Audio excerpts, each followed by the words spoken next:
Hey guys, and welcome to the Level 4 Beginner Guitar course with me, Pearson, and we're on the strumming pattern section of this Level 4 course. Second lesson on it. The first lesson you learned the basic strumming techniques with the right hand, and also how to count the main note groupings. This lesson is all about creating your own strumming patterns so that you can take what you've learned and apply it to songs that you already know, or apply it to your own stuff, which is what we all are after in the end. Okay, so I'm going to show you a couple of classic note groupings and how to strum them. Then the next thing that you're going to do is you're going to create your own strumming patterns. First you're going to do it with me, so I'm going to be guiding you. After that I'm going to be asking you to do it on your own, and you can post up a video response if you're watching it on YouTube, and or post it up in the forum and we can check it out. So the first thing we're going to look at is the main note groupings, or typical strumming patterns. They're all going to last a beat long, because what you're going to do eventually is you're going to string together a couple of these to create some cool strumming patterns that you can use. Okay, we're going to start this off real easy, real simple. It's a 1-beat strumming pattern, 2/8 notes. You should know how to strum it and how to count it. 1 and. Pretty much it. Before we get started on this though, I do want to make sure that all of you are doing the correct downbeat. Make sure that you count yourself in with a consistent beat, and that you try and maintain that beat whilst you're playing, because it's very important that you feel the beat. And a great tool that you can use, and it's available on the website, is a metronome. Set the metronome to tick at a constant rate. Might be something like this. Count yourself down. 1, 2, 3, 4. And that was my strumming pattern, because we're starting off simple. 2/8 notes. 1 and.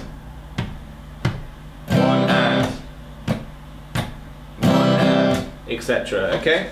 So I just want to make it clear that you really need to feel the downbeat so that you know when you're doing downbeats and when you're doing upbeats. I forgot to actually mention that in the first lesson, so make sure you're doing it. Okay, now the next strumming pattern is the rule breaker. Now I call it the rule breaker because I've taught you so far, when there is an upbeat, you do an upstroke. With this note grouping, that's not the case.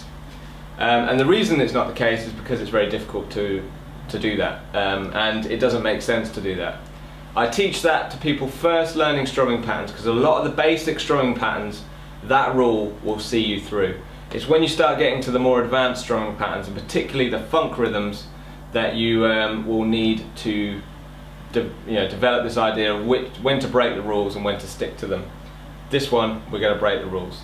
It's an 8th note and 2 16th notes. Now, because we've got 16th notes, you're going to count the whole thing as the 1 E and A. See how we're breaking the rules? But if you try doing it the other way, it does mess up your hand a little bit, and it doesn't feel natural, because you'll end up doing 2 downstrokes at the very end of this strumming pattern.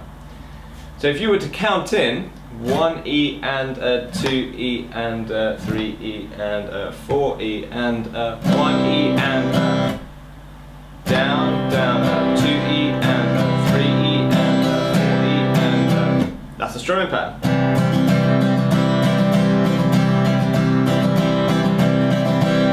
And then you can speed it up to your heart's content to make it sound really cool. Okay, the next one is the opposite of that. You get 2 16th notes and an 8th note thrown on the end. Now remember, I'm teaching you all of these so that you can piece them together to make your own strumming patterns. That's the idea of this. Once you get these typical note groupings, you then can piece them together beat by beat, and you can come up with some really complex strumming patterns without too much work. Okay, so this one, you're still going to count it the same, 1 E and A, but the 1 and the E is going to be the down and an up. The and is also going to be the down, and the is for the rest of that strumming pattern. So it's going to sound like this. 1 E and A. 1 E and A. 1 E and A. The reason why we've got that and lasting longer than the first 2 is because it's an 8th note, and an 8th note lasts a little bit longer than the 16th notes. So you could strum that together. I'll count you in from 3, 3 E and A, 4 E and A, 1 E and A, 2 E and A, 3 E and A, 4 E and A, bam. That's that strumming pattern done. Good job. If you're getting lost with any of this, then do post a message in the forum or on the YouTube video that you're watching, because I do check it and I do try and see how people are getting on with this, so do post a comment. Okay, we're moving on to even more advanced strumming patterns now. This has 2 16th notes and an 8th note, just like before, but this time it looks a little bit different because the 8th note is in the middle, and this one does throw a lot of people. The first part is that we're going to be counting 1 E and A, because we've got the 16th notes in there. The 1 is going to be the first 16th note.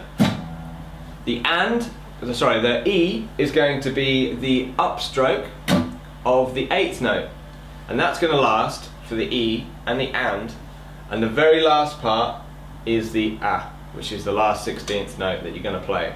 It's going to sound something like this: 1 E and A, 1 E and A, 1 E and A. Now notice that the strumming pattern is very particular on this one, and you don't want to mess it up.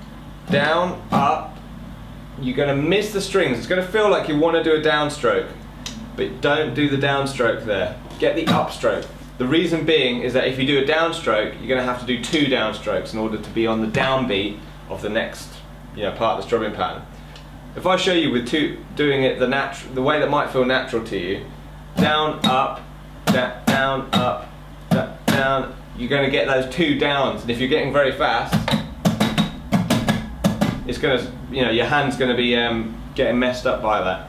So you're going to finish on an upstroke whenever you see this rhythm pattern. Okay, 2 more to go. The next one, I'll briefly go over it, is a dotted 8th note and a 16th note. Now a dot, when you see it next to a note, for those who want to learn how to read music, I suggest you check out my music theory courses, which will be coming out shortly to supplement this. So I'm not going to go into detail here, but it basically extends the note by just a little bit more to fill in the space. So the 8th note is going to last for effectively 3/4 of a beat. Basically, just count it the same: 1 E and A, and instead of an 8th note lasting for the 1 E, it's going to last for the 1 E and, because it's that little bit extra, and the A is the 16th note. So 1 E and A.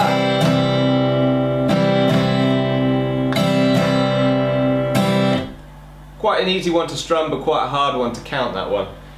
The final one is the reverse of that: 1 E and A, 1 E and A, 1 E and A. So you've got a 16th note, and then the slightly longer dotted 8th note on the end there for the E and A to go on to the end. Well, that's basically the rhythm groupings that you're most likely to see in almost any style. We've missed out one particular rhythm part, which we're going to cover in the final lesson on strumming patterns next lesson, lesson 3.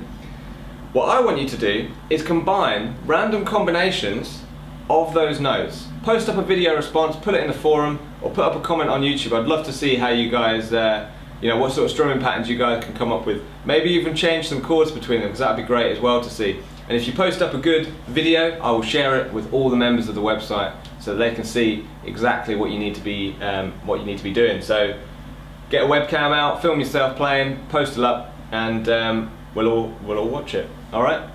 So I'll give you an example of that. Mine's going to be a fairly easy one. I'm not going to push myself too hard today. It's going to be a quarter note. It's going to be the grouping that we covered near the start, the 8th and the 2 16ths. Then I'm going to have 2 8th notes, and then I'm going to do the same grouping that we saw earlier, the 8th and the 2 16ths.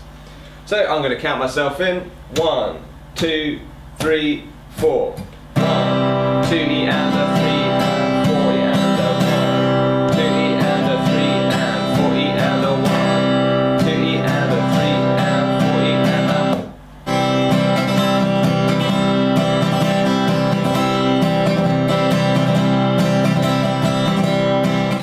a. You can see, once you get the strumming pattern and you're counting it correctly, and you've got the down and up strokes in the right place, stop counting and start feeling the rhythm. What I don't want people to do is to continue to count in their heads, because your mind can only count so fast.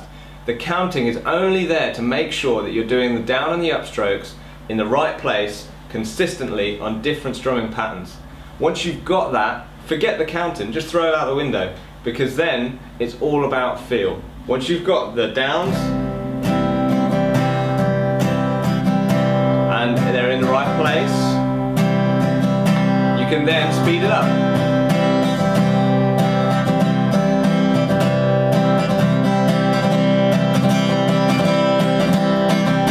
Etc.